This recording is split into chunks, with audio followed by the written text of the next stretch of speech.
Subscribe करें और bell दबाएं ताकि कोई खबर रह न जाए।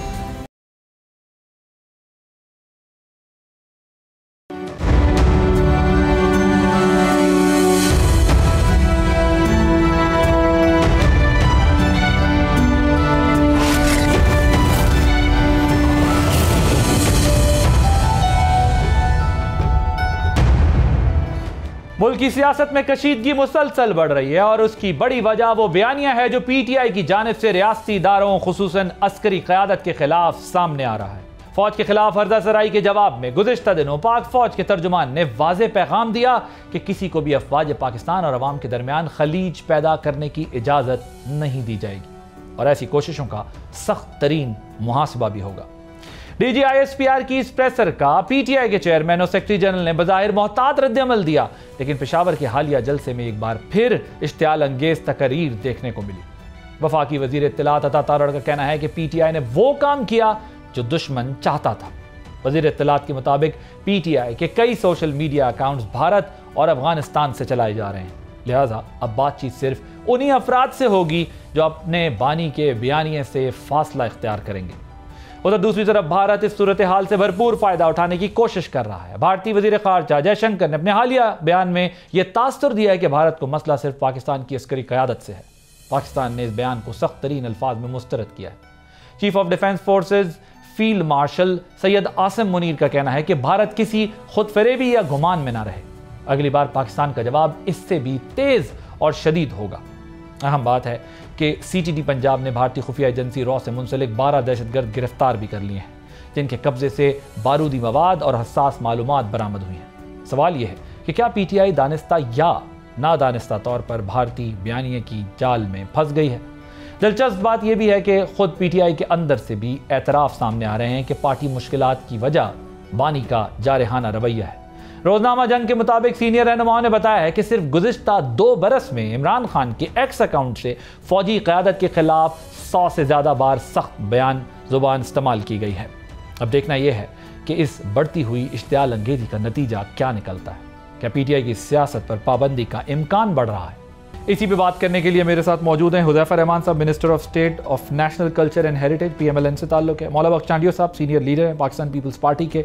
Major general retired Zahid Mahmood साहब डिफेंस एनालिस्ट हैं और शौकत यूसुफ़ज़ई साहब सीनियर लीडर हैं पाकिस्तान तहरीक इंसाफ के। आप चारों का बहुत शुक्रिया। Huzaifa, I will start with you. मुझे बताएं क्या हुकूमत ने फैसला कर लिया कि बानी के बयानिए के साथ पीटीआई को किसी किस्म की स्पेस नहीं मिलेगी?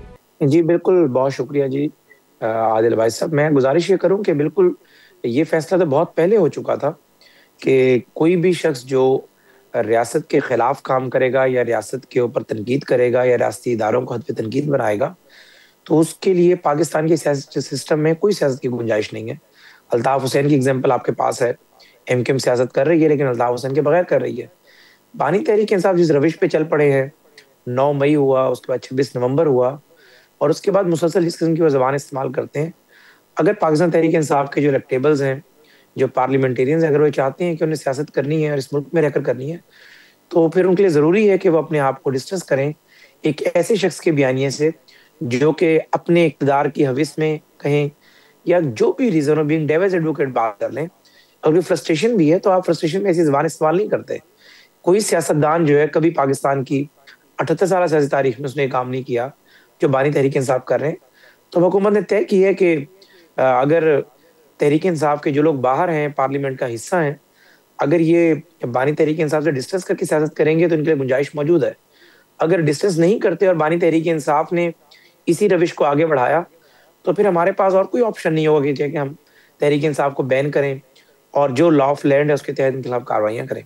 शौकत यूसुफ़ज़ई साहब, ये बताएं कि पीटीआई जो इस वक्त इमरान खान का बयानिया है उसका दिफा करने की पोजीशन में है? क्या पार्टी रियासत से तसादुम की तरफ नहीं बढ़ रही आपकी? बिस्मिल्लाहिर्रहमानिर्रहीम, बहुत शुक्रिया। मेरे ख्याल से देखें, इस मुल्क के अंदर जितने भी लोग रहते हैं, जितनी पॉलिटिकल पार्टीज हैं, उन सब का अपना अपना मंशूर है और मंशूर यही होता है कि हम मुल्क को आगे ले जाना चाहते हैं और जमहूरियत को सपोर्ट करेंगे। अब देखना ये है कि जमहूरियत कैसे मजबूत हो सकती है, कोई रास्ता निकलता है, स्पेस मिलती है, पॉलिटिकल स्ट्रगल होती है। बदकिस्मती है कि तहरीक इंसाफ को स्पेस नहीं मिल रहा। जो पॉलिटिकल स्पेस कहा जा सकता है वो कतई नहीं मिल रहा, और पंजाब में तो बिल्कुल नहीं है, आप देख रहे हैं। तो इन हालात के अंदर फिर देखिए इश्तियाल भी होता है, पार्टी के अंदर हर किस्म के लोग होते हैं, मुश्तैल भी होते हैं, बड़े सब्र तहम्मुल वाले लोग भी होते हैं। तो इस वक्त मेरे ख्याल से बैरिस्टर गौहर चेयरमैन है और पार्टी के जो स्टांस है वो बयान कर रहे हैं। बदकिस्मती है कि हुकूमत चाहती नहीं है कि मुल्क में सियासी इस्तेहकाम हो। अगर वो चाहती तो उनसे रब्ता कर सकती थी, उनको आगे कर सकती थी, उनसे हेल्प ले सकती थी, लेकिन मुझे नहीं लग रहा कि हुकूमत भी कोई इंटरेस्टेड है। वरना एपीसी काफ़ी थी, जब एपीसी हो गई थी उसमें सारे स्टेक होल्डर मिल गए थे। आपको पता है, आपका सूबा है खैबर पख्तूनख्वा, उसमें गवर्नर कुंडी साहब जो पीपल्स पार्टी से थे, अपोजिशन लीडर जो थे वो डॉक्टर इबाद वो PMLN से थे। इन सब ने मिलकर एक एलामिया बनाया, उस पर सब ने दस्तखत किए, और उस एलामिया से बड़ी तवक्कुआत थी, मुझे तो बहुत ज़्यादा थी क्योंकि मैं कंडक्ट कर रहा था उस वक्त उस कॉन्फ्रेंस को। तो बड़ी उम्मीदें थी कि चूँकि सब इसमें स्टेक होल्डर्स हैं, NP, शेरपा ग्रुप, नून लीग, पीपल्स पार्टी, तो शायद वफाकी हुकूमत इस तरफ आ जाएगी और वो इस चीज़ को मान लेगी। लेकिन आज तक न वजीर दाखिला ने रब्ता किया किसी APC मेंबर से, ना किसी पार्टी से कि जी हमने ये APC का आपका आइडिया आया है, हम भी चाहते हैं कि आपके साथ इसमें हेल्प करें और दहशतगर्दी ख़त्म करें। देखिए, एक अल्टीमेट सबका गोल तो ये है ना कि दहशतगर्दी ख़त्म हो और अमन आए। तो उसके लिए मेरा ये ख्याल है कि तमाम पार्टी जो यहाँ खैबर पख्तूनख्वा में बशूमूल PTI सब स्टेक होल्डर्स हैं, सबको ऑन बोर्ड लेना चाहिए। तो ये मुतालबा कोई नाजायज नहीं है।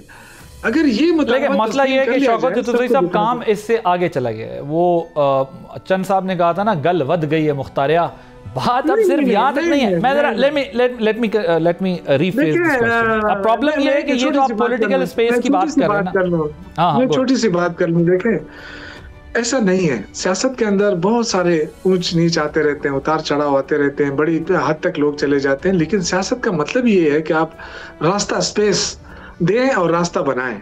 अब ये कि देखें, इस वक्त मैंने तो आपसे कहा ना कि असल इख्तिलाफात जो हैं वो तो इसी बात पे है ना कि जी कोई कहता है ऑपरेशन करते हैं, कोई कहता है ना करें। ओके, नहीं, अभी तो मैं ऑपरेशन पे नहीं आ रहा ना। अभी तो प्रॉब्लम ये है, पॉलिटिकल पार्टी मुल्क की, उसकी लीडरशिप मिलिट्री के ऊपर संगीन किस्म के ट्वीट के ज़रिए इल्ज़ामात और जिस किस्म की लैंग्वेज यूज़ कर रही है, वो अब क्लैश की तरफ जो है वो मामला जा रहा है। इशू तो इस वक्त ये बन चुका है, बाकी के इशू तो पीछे चले गए। चांडियो साहब, मुझे ये बताइएगा, जो वैसे मैं अपने दोस्त चंद साहब का ही दोबारा वो जुमला कह दूं, उन्होंने कहा था ना कोविड के दिनों में अपने बंदे को कि पता नहीं, आई डोंट नो वो ऑन करते हैं नहीं, लेकिन एक बात जो चली थी, उन्होंने कहा कि गल वध गई है, गवर्नमेंट 10 दिन ही पे ही। इसका मतलब अभी जो यूसुफज़ई साहब बात कर रहे हैं, जो हम PMLN का पॉइंट ऑफ व्यू सुन रहे हैं, जितना सख्त स्टांस अब उनकी तरफ से आ रहा है, पीपल्स पार्टी सारी सूरत हाल को कैसे देख रही है? क्योंकि ये मामला तो अब जिस तरफ बढ़ रहा है उससे तो पॉलिटिकल स्पेस मजीद श्रिंक होगी PTI की, लेकिन PTI अभी तक उसी जोन में है कि हमें जो है वो मुज़ाकरात करने चाहिए, सियासी स्पेस मिलनी चाहिए। वो आपकी क्या अंडरस्टैंडिंग है चांडियो साहब? मेरा ख्याल है यूसुफज़ई साहब बहुत अच्छे आदमी है, ठंडे आदमी है, शायद तक गुफ्तगू करते हैं, तो मैं उनकी इस बात को तो मानता हूँ। लेकिन जो उनका जो PTI का स्टैंड है, वो उससे उनकी लबो लहजा फिट नहीं पड़ता। वो बिल्कुल और लहजे की बातें करते हैं। अब उन्होंने बनने की बात नहीं की, सियासी रास्ते की बात ही नहीं कर रहे हैं, ऐसे रास्ते पे जा रहे हैं जिससे सियासत का रास्ता नहीं निकलेगा, तसादुम का रास्ता निकलेगा। अब गौहर साहब है, बैरिस्टर साहब अच्छे शाइस्ता आदमी है, लेकिन उनकी बात कौन सुनता है? जैसे बेगम अलीमा खान साहब की बात को सुना जाता है, जैसे वज़ीर आला पख्तूनख्वा को सुना जाता है। अब कौन सुनता है गौहर साहब को, ठंडे आदमी को? वो खामोश है, बात करते भी हैं, उसूल की बात करते हैं, कानूनदान है, लेकिन असल बात है कि यहाँ जिनकी चल रही है वो तसादुम की तरफ जा रहे हैं। और मेरा ख्याल है तसादुम होगा नहीं, तसादुम हो चुका है, होगा नहीं, हो चुका है। अब जो कल प्रेस कॉन्फ्रेंस आई है, उस सुनने के बाद जो बेवतन लोग हैं वो तो परेशान हो गए हैं। हम किसी पार्टी के खिलाफ इंतकामी कार्रवाई नहीं चाहते, लेकिन पार्टी को भी तो चाहते हैं कि वो भी तो रास्ता ठीक रास्ता अख्तियार करे। उसके हाँ एहतजाज होता है, ये पार्टी का बुनियादी हक है, लेकिन वो एहतजाज पाकिस्तान के हुदूद में होना चाहिए। पाकिस्तान के नजरियाती हुदूद में होना चाहिए। आप एहतजाज करेंगे, ऐसे करेंगे जैसे गैर मुल्क के लिए कर रहे, ये तो नाकाबिले बर्दाश्त होगा। अब भाई साहब 1 मिनट आपका ले लूं, आपको याद है भुट्टो साहब का कत्ल, एहतजाज भी हुए, शोर भी हुए, शराबे भी हुए, बड़ी बातें भी, लेकिन मुल्क के खिलाफ बात नहीं हो रही थी, जिया के खिलाफ बात हो रही थी, पाकिस्तान के खिलाफ बात नहीं हो रही थी। फिर आप देखिए बीबी का कत्ल, फिर देखिए जिया साहब की तवील कैदोबंद। हम उस जाती रास्ते पे नहीं जाते, हम सियासी बात करते हैं, अपने मुल्क पे अपना जताते हैं। भाई हमारा मुल्क है, अगर हम महसूस करेंगे किसी बात में नाइंसाफी तो हम एहतजाज भी करेंगे, लेकिन आप मुल्क की हदों को छुएंगे, मुल्क की हदों के लिए नुकसानदार साबित होने लगेंगे, तो कैसे मुल्क आपको बर्दाश्त करेगा? ठीक, रियासत बहरहाल रियासत होती है और पीटीआई को यह एहसास फिलहाल नहीं है। ठीक, लेकिन मैं एक बात ये भी कहना चाहता हूँ जी कि ये सारा किया धरा खान साहब का अपना है और किसी का नहीं। अभी खान साहब की हमशीरा है, राइट, अब हमशीरा भी वैसी है, अल्लाह उनको जिंदगी से। बेगम साहबा तो उनकी समझ गई है गुफ्तगू को, वो जरा ठंडी है, लेकिन है तो एक ही घर की। पहले ने लेकर हमारे घर तक नहीं आएंगे। ये पीपल्स पार्टी नून लीग है, जो घर के लोग, पूरा घर इनका सियासत में आ गया है, पूरा घर इनका लड़ रहा है रियासत से, तो हालात तो अच्छे नहीं हो गए भाई साहब। हालात मैं जरा जनरल साहब को डिस्कशन में इन करता हूँ। जनरल साहब, चांडी साहब कह रहे हैं कि तसादुम तो हो चुका है, होना नहीं है, हो चुका है। इमरान खान के बयानिए से नेशनल सिक्योरिटी को क्या डेंजर है, क्या ख़तरात है, जिसकी तरफ DGISPR की प्रेस कॉन्फ्रेंस में भी हमें इशारा मिला, और ये जो जयशंकर का इंडियन मिनिस्टर का स्टेटमेंट है, ये कितना इंपॉर्टेंट है इस वक्त आना?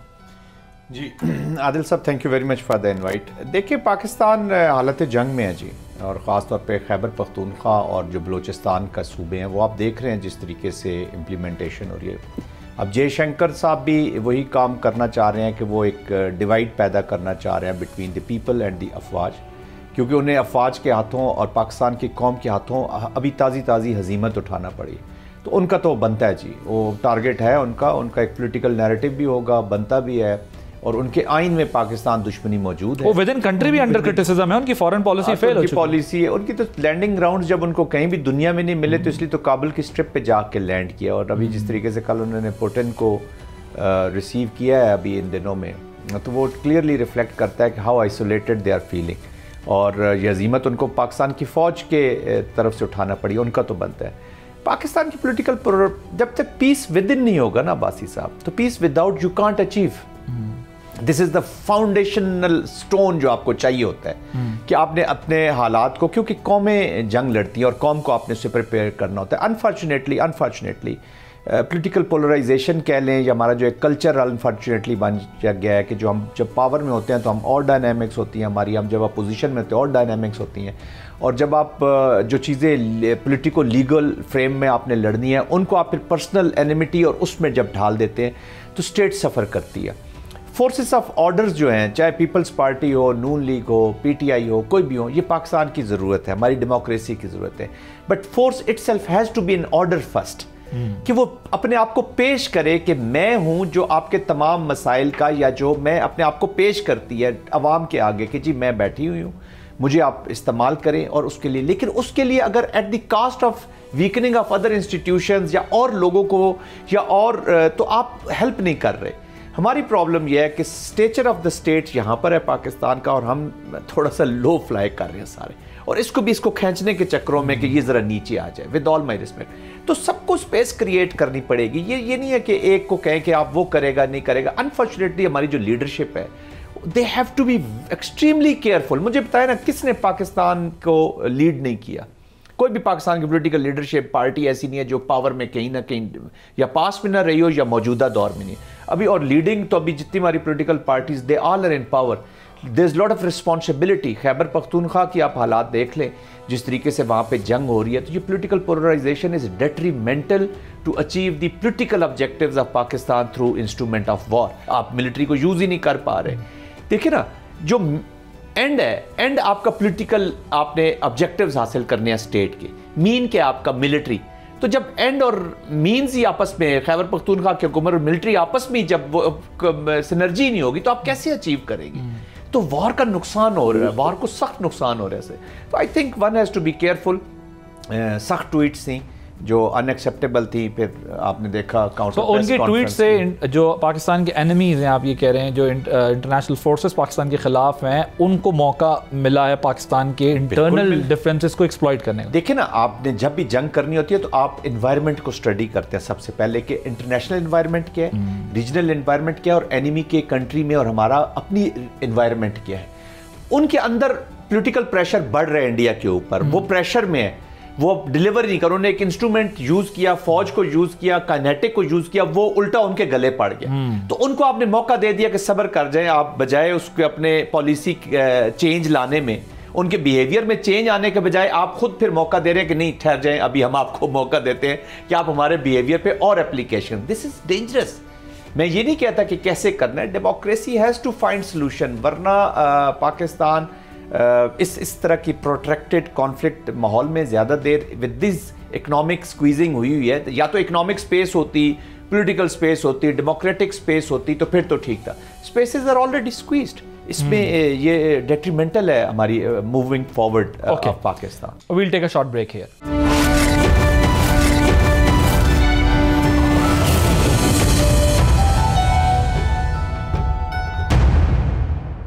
Welcome back. उज़ैफर रहमान साहब, पेशावर के जलसे में जो तकरीर की गई हैं, हुकूमत का क्या रिस्पॉन्स है इस पर, और क्या इससे वफाक और सूबे की जो वर्किंग रिलेशनशिप है अब उससे इफेक्ट करेगी? देखिए भाई, बात यह है कि सुबह का भूला शाम को लौटे से भूला नहीं कहते। बानी तहरीक इंसाफ के लिए तो आपने जस्टिफिकेशन दे दी कि जी वो फ्रस्ट्रेशन में थे, जेल में कैद हैं, तो उस पर हमने कहा कि अगर उन्होंने कोई सख्त बात कर भी दी थी तो बहनें जो बार बार 1 महीने की तगोदौ के बाद फैमिली कोटा में मुलाकात करने गई थी, वो बहन कम से कम वही फिल्टर कर देती बात को। लेकिन चले, उन्होंने एज इट इज उनका पैगाम पहुंचा दिया। कल जो लोग पेशावर में सख्त तकारीर कर रहे थे, इदारों को हद तनकीद बना रहे थे, गवर्नर और गवर्नर राज को उड़ाने की बातें कर रहे थे, ये तो पार्लियामेंटेरियन सिस्टम का हिस्सा है। कभी ऐसा नहीं हुआ कि पाकिस्तान में किसी पढ़े लिखे पार्लियामेंटेरियन ने इस किस्म की ज़बान इस्तेमाल की हो। तो ये तो वाज़ेह है कि अगर ये समझते हैं कि रियासत कमज़ोर है या इस किस्म की गुफ्तगू करके ये रियासत को बैक पे ले जाएंगे या रियासत जो है वो इनके आगे झुक जाएगी, ऐसा नहीं होगा। उल्टा ये अपने लिए ऐसी सूरत हाल पैदा कर रहे हैं कि जल्द मुझे लग रहा है कि आगे इनके लिए कुआं होगा और पीछे खाई होगी। शौकत यूसुफजई साहब, ये बताएं, ये जो पार्टी के लेवल पर पीटीआई ने बहुत, हमने देखा है, एक मोहतात रवैया अख्तियार किया, लेकिन पेशावर जलसे में तमाम हदें क्रॉस की गई हैं।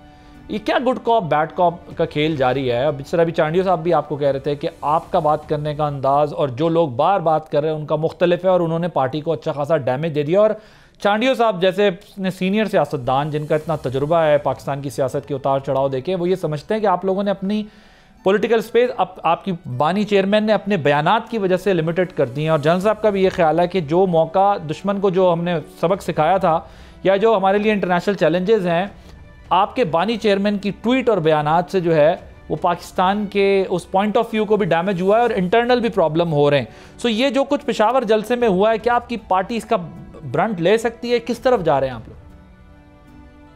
देखिए, पेशावर जलसे में तो ऐसे जिस तरह कोई लीडरशिप की तरफ से तो बड़ा जिम्मेदाराने बयानात दिए गए हैं। अगर 2 छोटी मोटी तकरीरों में किसी ने कुछ कह दिया है तो वो तो एक अलग बात है, लेकिन जितने भी जिम्मेदार लीडरशिप थी उनमें से किसी ने कोई ऐसी बात नहीं की है। हाँ, सुहेल अफरीदी साहब ने अपने पेशावर के लिए तरक्याती पैकेज का ऐलान किया है, और मुझे तो और कोई ऐसे सच, क्योंकि मैं वो सर आपके जलसे में जो गालियां दी गई हैं वो आपको लगता है कि कोई मसला नहीं है? आपको लगता है कि जिस किस्म की लैंग्वेज यूज की गई है, जिस किस्म की लैंग्वेज यूज की गई है आपके सेनेटर की तरफ से, आपके एमएनएस की तरफ से?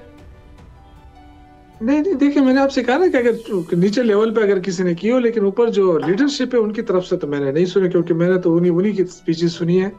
जो बैनर्स और स्लोगन, देखिए बात ये है, मैं एक अर्ज कर दूं, देखें, इस यानी फौज जो है ना, फौज को पीटीआई के बराबर ला के खड़ा करना कि जी आप आपस में लड़ें और एक दूसरे के खिलाफ बयानबाजी दें, ये इस तरह होना नहीं चाहिए। देखिए, मुस्लिम लीग नून ऑन करे कि ये हुकूमत उन्होंने संभाली है और वही उसकी रिस्पॉन्सिबल है।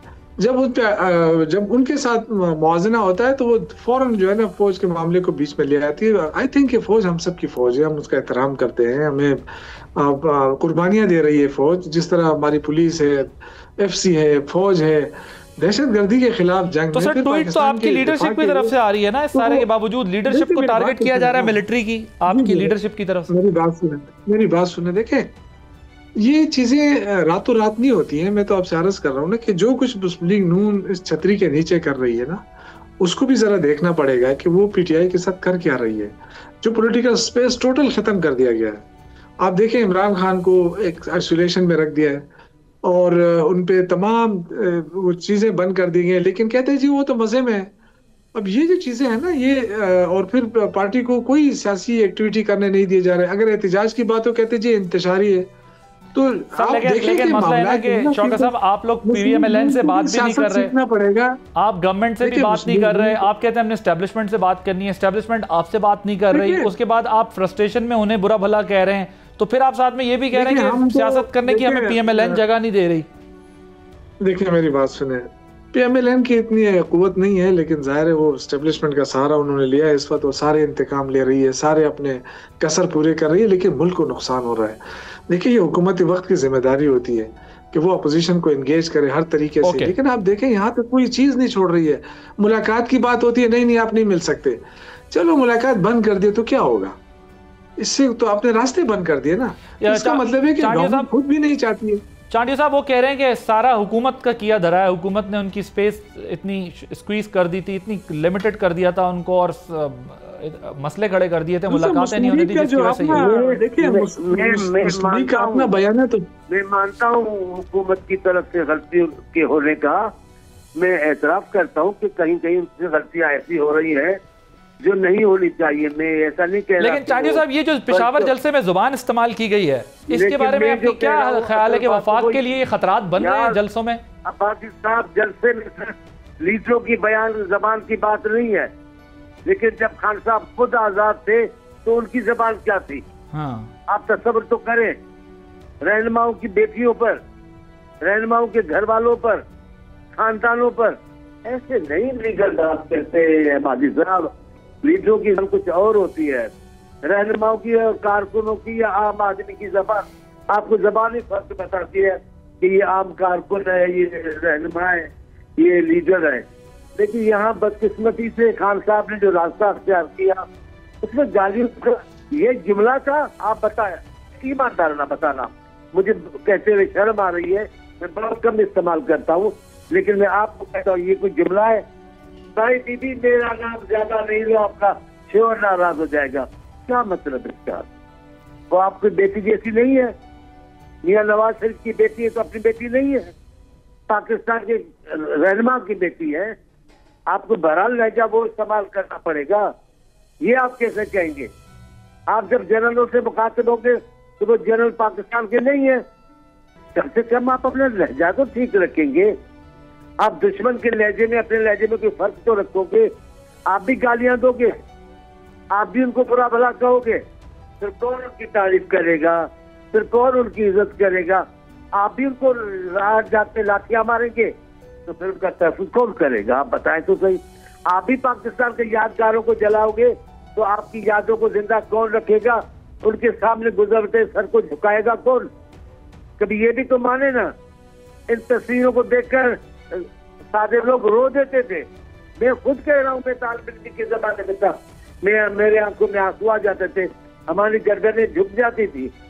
आपने खड़े होकर उन याद जलाया है, उन तस्वीरों को जलाया है, वो कल्चर अपनाया है जो कल्चर पाकिस्तान के मफाद में नहीं है, जो पाकिस्तान में कभी था नहीं।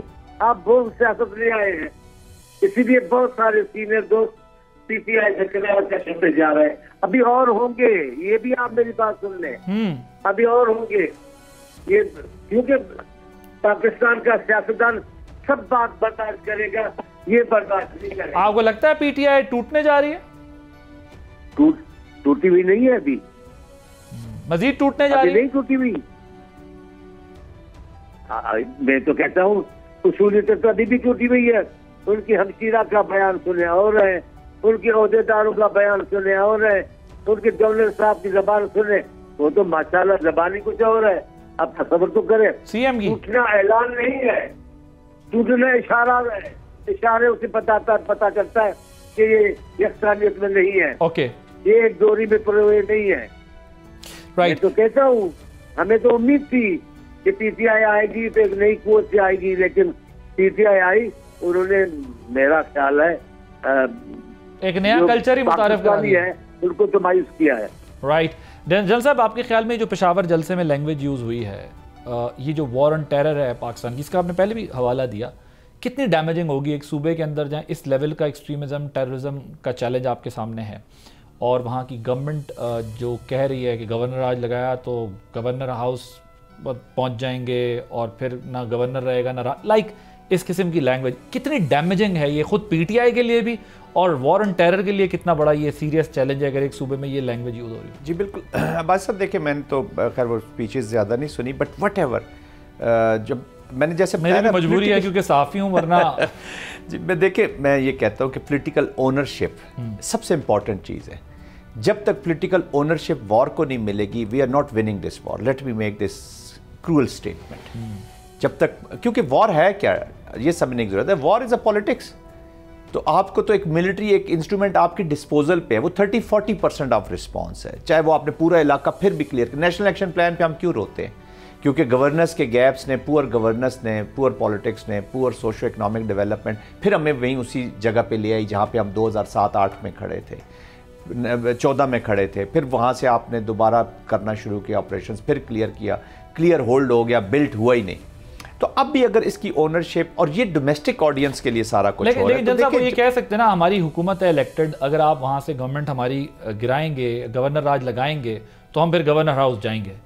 देखिए मेरा पॉइंट ऑफ व्यू ये है कि अभी शौकत भाई बैठे हुए हैं, वो correct me if I am wrong, वहाँ पे तो खैबर पख्तूनख्वा, आप देख रहे हैं पीटीआई पाकिस्तान की बड़ी जमात है, पूरे पाकिस्तान में बैठी हुई है। क्या ये सारा कुछ वहीं पे होना है जहाँ पर आपके जंग हो रही है जिस सूबे में? क्या सिंध में पीपल्स पार्टी नहीं है, पंजाब में नहीं है, और किसी और जगह पे नहीं है? तो कहने का मकसद ये कि अपनी पॉलिटिकल स्ट्रगल को, अपनी पॉलिटिकल एफर्ट को, अपनी लीगल एफर्ट को इस वार से खुदारा दूर रखें। वार को डैमेज ना, मरता कौन है मुझे बता रहे, 90,000 क्या शहादतें या जो लोग मरे हैं वो ये डिजर्व नहीं करते कि हम उनको फोकस करें। वो कह रहे हैं ना, हम अग्री नहीं करते, आप हमें साथ बिठाएं, हमारे साथ बिठा के बात करें। इन्होंने बात देखें, ये जो डायलॉग और वॉर की अक्सर बात हो रही थी, एक तो डायलॉग हमेशा पाकिस्तान डायलॉग करता रहा है और कर रहा है और करता भी रहेगा। डायलॉग हिस्सा होता है वॉर का, ये ट्रांसेंड करता रहता है, कभी कॉन्फ्लिक्ट होता है, डायलॉग होता है। तो अगस्त में बाजोड़ में एक डायलॉग किया गया था जो इनकी हुकूमत, मतलब पख्तूनख्वा में ही हुआ था, बाजोड़ के अंदर तहरीक तालिबान पाकिस्तान का है। उसकी आउटकम क्या हुई? 7-8 सेशंस होने के बाद वो डायलॉग वहाँ पे नाकाम हो गया, और उसके बाद 3 हमले किए उन्होंने बाजोड़ के अंदर। ये तो वो था जो लोकल हुए। और ये देखें, war is a national issue, इसको खुदारा पख्तून इशू ना बनाया जाए, इसको पठान या वर्सेस कोई और ना बनाया जाए। यही तो एनिमी चाहता है। इट इज़ अ वॉर, चाहे वो खार बाजोड़ में लड़ी जाए, चाहे वो मोमन में लड़ी जाए, चाहे लाहौर में लड़ी जाए, चाहे कराची में लड़ी जाए। This is Pakistan versus Afghanistan, TTA and Fitna al खवारिज and Fitna अल हिंदुस्तान। इस वॉर को खुदारा, इसको कॉन्फ्लिक्ट वो तो चाहता है, एनिमी जो है Fitna al Khawarij, making it controversial through these statements. This is very, that's what there where we are going. चाहे वो हो सकता है इंटेंशनल ना हो, लेकिन इंटेंशनल अनइंटेंशनल ये वहीं पे जो सोशल मूवमेंट्स शुरू होती हैं। वो देखे ना, पहले उन्होंने कहा कि जी एक शरीयत आइडियोलॉजी लेके आ गए, जी हम शरीयत के लिए लड़ रहे हैं। जब वो खैबर पख्तूनख्वा की आवाम ने उसको रिजेक्ट कर दिया, सवात की आवाम ने रिजेक्ट किया, लोगों ने रिजेक्ट किया, वो ख़त्म हो गया। फिर उन्होंने जो सोशल मूवमेंट थी उनको सोशल डिसरप्टिव मूवमेंट में कन्वर्ट करने की कोशिश की कि जी पख्तूनों के साथ ज़्यादती हो रही है, पख्तूनों के साथ ज़्यादती हो रही है। ठीक है, वॉर उस सूबे में है, सफ़र भी कर रहे हैं, लेकिन जब शहादतें होती हैं तो क्या मंडी बहाउद्दीन का, अटक का, लाहौर का, गुजरांवाला का सिपाही नहीं शहीद हुआ या जवान शहीद नहीं हुआ? पंजाबी मजदूर बलोचिस्तान में जाके मारे गए। किसी ने कहा कि जी पंजाबियों के खिलाफ सबसे डेंजरस, हम उस वक्त भी रोकते थे कि इसको पंजाब और बलोचिस्तान वाले उसमें कन्वर्ट करने की कोशिश न कीजिए, शनाख्ती कार्ड देख के मारा गया है। जी, लेकिन देखिए ना, हम यहाँ पे यही बात करते थे कि इसको पंजाबी वर्सेस बलोच में ना, वहां पे भी कोशिश ये कीजिए कि ये पंजाबी वर्सेस बलोच हो जाए। अब यहाँ पे भी पख्तून इशू क्रिएट किया जाएगा तो नुकसान किसका होगा? स्टेट का। स्टेट वीक होगी। शौकत यूसुफजई साहब, स्टेट वीक हो रही है, आप लोगों के इस किस्म किस्म के बयानात से, आपकी ऐसी सियासत से कौमी धारे में वापस आने के लिए, क्योंकि अभी तो बड़ा डैमेजिंग हुआ है, ठीक है आप लोगों का एक स्टांस है, अपनी जगह खड़े हैं, लेकिन ये बड़ा डैमेजिंग था जो भी हुआ है पिछले दिनों, चाहे वो ट्वीट्स के थ्रू चाहे स्टेटमेंट्स के थ्रू। पीटीआई अपने सोशल मीडिया को सरेंडर करने के लिए तैयार है या कन्फ्रंटेशन जारी रखना चाहते हैं उसके थ्रू, जो बयानात या जो चीज़ें आती हैं, रियलाइजेशन है कि ये चीज़ें किस तरफ जा रही हैं, तमाम पॉलिटिकल पार्टीज आपके जो है वो खिलाफ हो गई इस मामले पर, आपकी कोई हिमायत नहीं कर पा रहा कि आपके लिए सियासी स्पेस क्रिएट हो, तो सोशल मीडिया वाला जो एलिमेंट है, जो असदा है जिसने निगला हुआ है पीटीआई को, पीटीआई उससे बचने को तैयार है कि नहीं?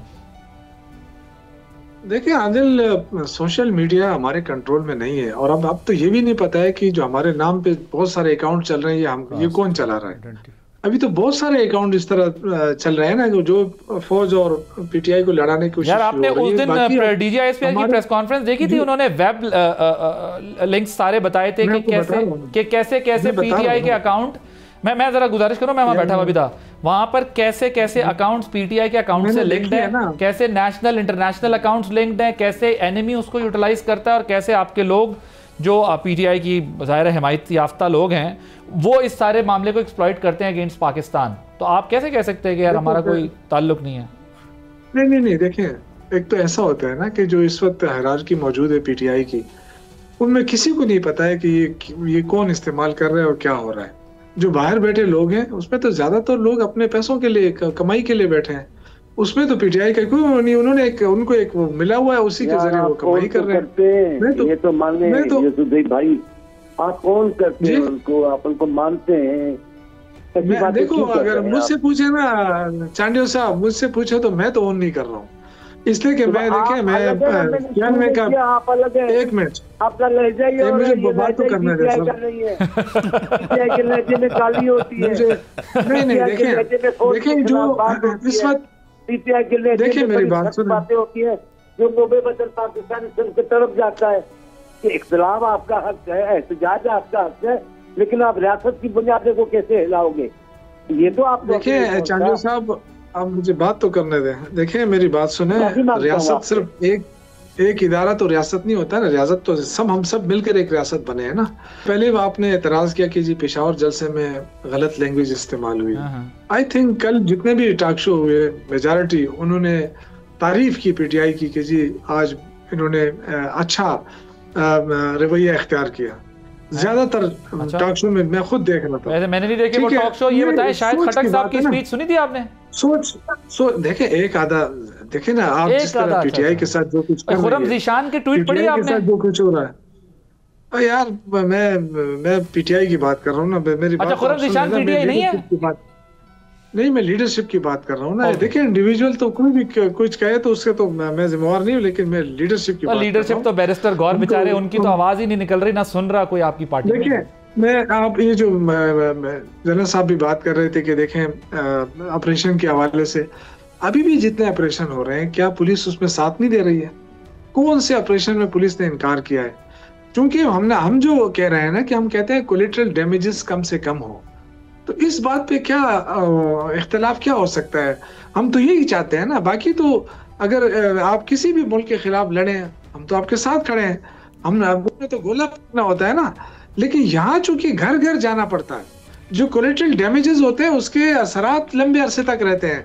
हम ये चाहते हैं कि दहशतगर्दी के खिलाफ जंग भी हम लड़े और कोलेटरल डैमेजेस भी कम से कम, उसके लिए साहब वो जनरल साहब इस पे कमेंट करेंगे, लेकिन वो अंग्रेजी में कहते हैं first victim of war is truth. ने कहा कि पीटीआई जो है वो टूट गई है। मैं शौकत साहब ये मैं आता हूं, before you comment on this, first victim of war is truth, correct sir? ये देखिए मैं ऐड करें फोन पे, ऑपरेशंस की प्रॉब्लम्स होती हैं, इसमें कोई शक नहीं है, और पास्ट में भी सवात में भी वजीरिस्तान से भी लोग निकले। लेकिन कहने का मकसद ये है कि अब जब वो वहाँ पे सिविल आबादियों को वो यूज़ कर रहे हैं, बार बार एक चीज़ कही जाती है कि जी आप उनको, there are mechanism and systems to inform कि कौन से जगहों पे कौन कौन लोग मौजूद हैं। जब सोसाइटी अपना उसको रिस्पॉन्सिबिलिटी नहीं, हाइब्रिड की यही तो प्रॉब्लम है कि जब तक every citizen of Pakistan will have to act as a soldier of Pakistan, जब तक वो उसको करेगा नहीं। और फिर कोलेटरल डैमेज, अभी इतना मॉडर्न वेपन्स एंड एमिनिशंस उनके पास मौजूद है, हु नोज कि ये ड्रोन किसने उड़ाया है। अभी जो ताजिकिस्तान में हुआ है ये ड्रोन के जरिए किया गया जी, तालिबान ने किया। इंडिया एक स्ट्रक्चर स्टेट के साथ, प्रॉक्सी स्टेट के साथ पाकिस्तान के खिलाफ लगा हुआ है, पूरा उसने सपोर्ट दी हुई है। वो कल इनको ड्रोन भी वो प्रोवाइड आई एम श्योर के करेगा।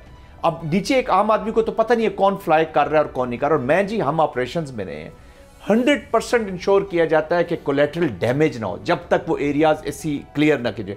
There might be some incident, very few incident. आप उसके ऊपर पॉलिटिक्स ना करें। अच्छा फिर देखे ना, मैं सिर्फ एक चीज कहता हूँ, गिव अल्टरनेटिव्स।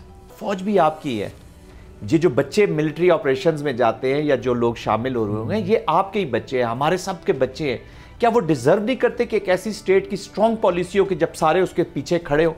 वो जब उनको जब आप भेजते हैं तो why it is always the military जिसको विक्टिम बनाया जाए ना, उसको उसकी उनकी शहादतों को, उनकी कुर्बानियों को भी वैल्यू दें। They deserve a strong policy जिसमें पूरी जो ट्रिनिटी ऑफ वॉर है, which is Awam, government and military, ये तीनों इकट्ठे यकजा होकर लड़ेंगे। वरना आपको आज तहरीके तालिबान पाकिस्तान है, कुछ अरसे बाद एक नई चीज क्वाइन हो जाएगी। Over a period of time हम 2 डिकेड से देख रहे हैं कि हर 3-4 साल के बाद एक नया फिनोमेना एस्टेब्लिश किया जाता है और पाकिस्तान के खिलाफ उसकी एप्लीकेशन की जाती है। Thank you so much general retired Zahid Mahmood साहब, डिफेंस एनालिस्ट शौकत यूसुफजई साहब, मौला बख्श चांडियो साहब और हुज़ैफा रहमान साहब मौजूद थे। आपने प्रोग्राम देखा, आदिल अब्बासी को इजाज़त दीजिए।